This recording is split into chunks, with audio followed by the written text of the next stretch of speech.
Are you a baby boomer who's still trying to decide what your travel plans are for 2024?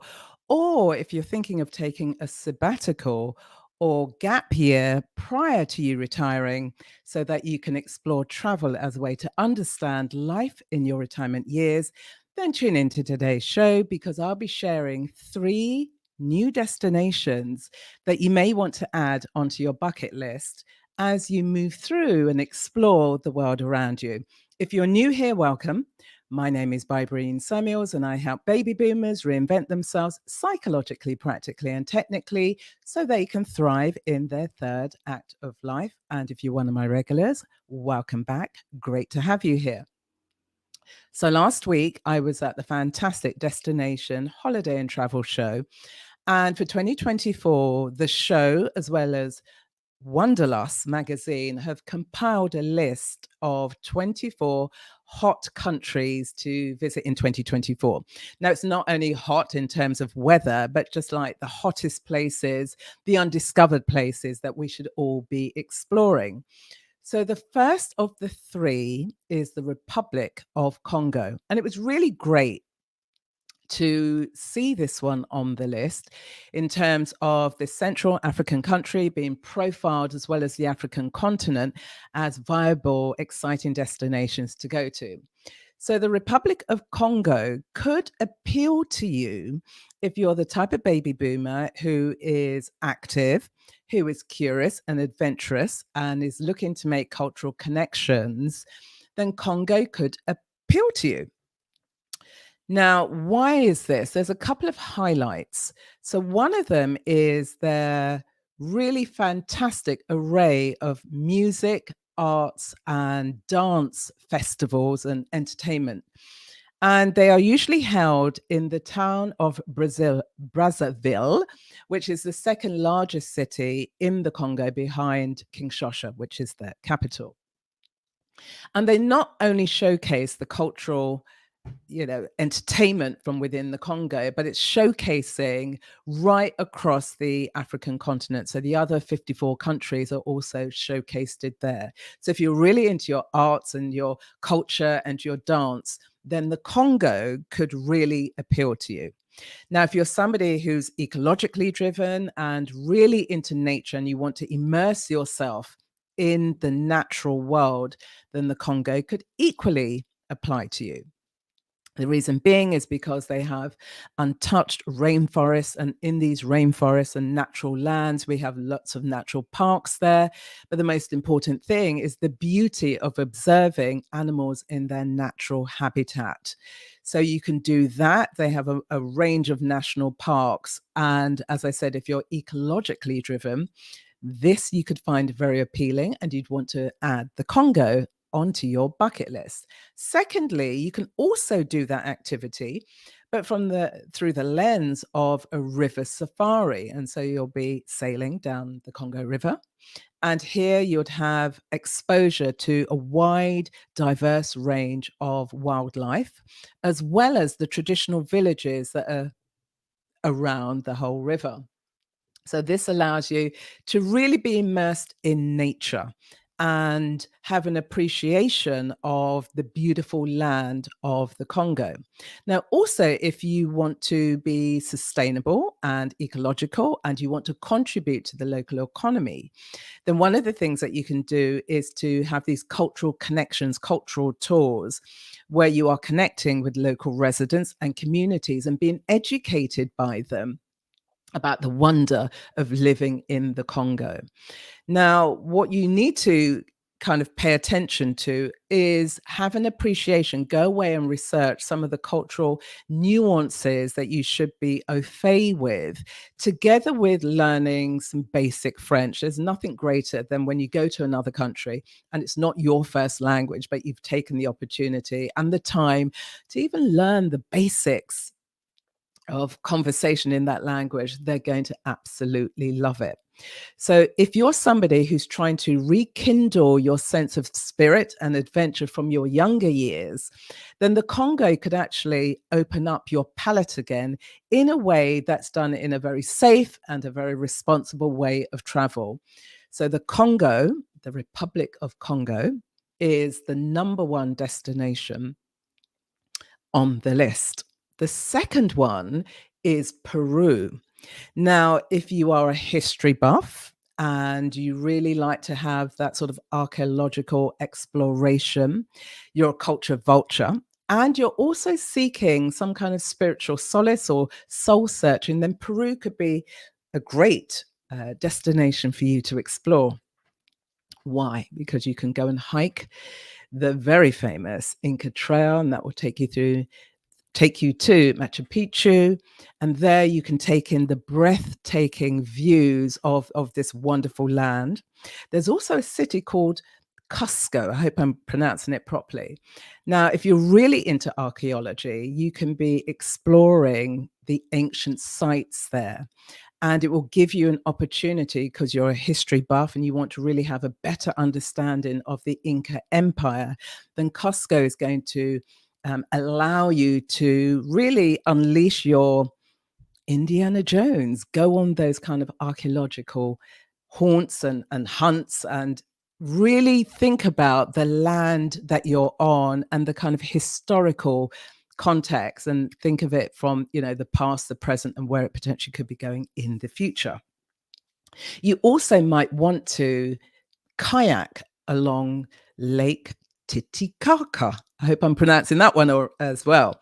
So Lake Titicaca, and here again, you will be coming into contact with unique cultures around the Urus people and having a sense of life along that particular river. I think it's the longest river in the whole world.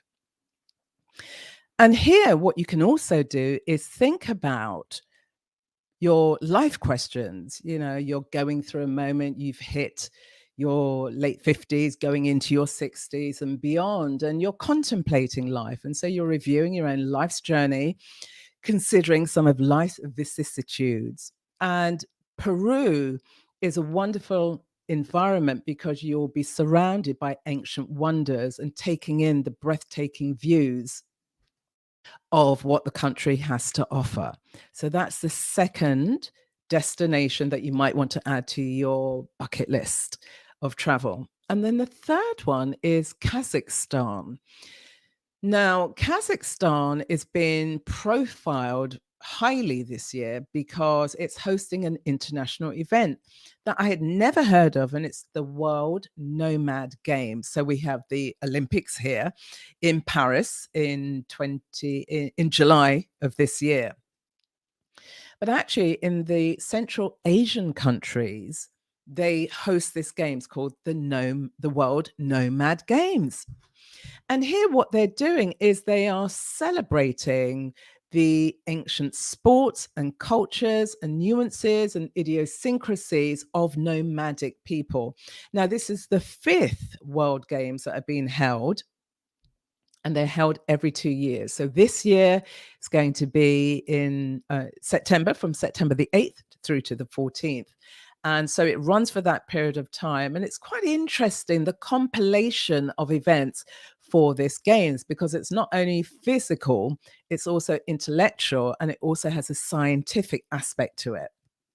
So the games, if you're somebody who's really open-minded and really does appreciate diverse landscapes and seeking different cultural experiences, then Kazakhstan could really appeal to you. Now, in terms of the games, they have a sport called cock which is a bit kind of gruesome for me, but nonetheless, millions of people are into this sport, millions of nomadic people and beyond. And you have two teams who vigorously compete with each other, and they're on horses, and they're competing to take control of a goat or a sheep's carcass. That's literally the competition that they're into. Or they have games like horseback archery, or they have like this intellectual side of their games. And here, what's being tested are the kind of tactical reasoning and also planning abilities of all of the participants. So this is really unusual in terms of games, but it's unusual to us who are unfamiliar with it, but not unusual to people who are living in the Central Asian region. It's a huge, huge event. So we have the physical side, as I said, that's wrestling and archery and horseback fighting, as well as this sport called cock par. You have the intellectual side of things, where what they do is that they plant and they capture seeds and then they put them into pits.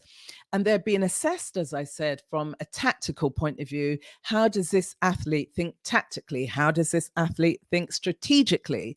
And then how does this athlete plan each of their maneuvers? And then the third aspect is they have a scientific conference. And what they're doing is that they're exploring riding techniques as well as the training techniques and abilities of athletes. And so, if this captures your attention, and you're somebody who wants to be stepping outside of your comfort zone, you're unsure of what this new world can hold, but you're very curious about it, and one of the things that you're doing is, having experienced Kazakhstan, you are gaining an alternative perspective on life and experiences. So they are three of the top 24 destinations that have been highlighted, particularly for 2024, by Wanderlust Magazine, as well as the Destination and Travel Show, that these are three out of the 24 top destinations to visit this year. And so, whether you're thinking, well, you know what, there is life beyond North America, Canada, and America, there's life beyond the Caribbean,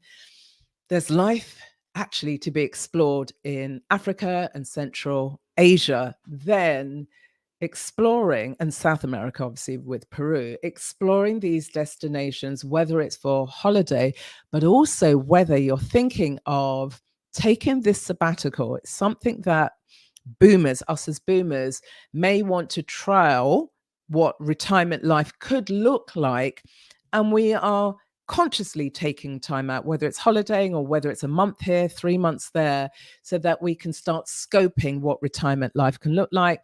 And travel is a wonderful way to open up our palette of what humanity has to offer. So that's what I wanted to share with you. These three very different environments. And a couple of them actually remind me of the BBC Earth Experience show that's here in London, that's narrated by David Attenborough. And so, where you're going into environments like the Congo, for example, where you're seeing beautiful animals in their natural habitats and environments who are undisturbed, then if you want to whet your appetite, you may want to, if you're here in the UK, go along to the BBC's Earth Experience show. It really is breathtaking. So that's what I wanted to share with you today. This one is short and sweet. Travel is on the horizon. We're moving through February at quite a rapid pace. Here we are on the 11th, and it's the Chinese New Year. And yeah, so what plans do you have? New year, new beginning. We've been kickstarted by the Western New Year, which obviously was on January the 1st. And we have the Chinese New Year, the year of the dragon, today. So what new seeds could be planted that could lead you to have a far more expansive, interesting, nuanced travel experience? I'd love to hear your views or ideas of where you're going this year, and put them in the comment box below. I'd love to engage with you. Please like, share, and comment on my channel. And please feel free to share this with other baby boomers in your life who are looking to reinvent themselves in so many different ways. I have vignettes here for them every Sunday here on the Smart Years channel with me, Bybreen Samuels. Stay well, and I will see you again next Sunday. Bye-bye.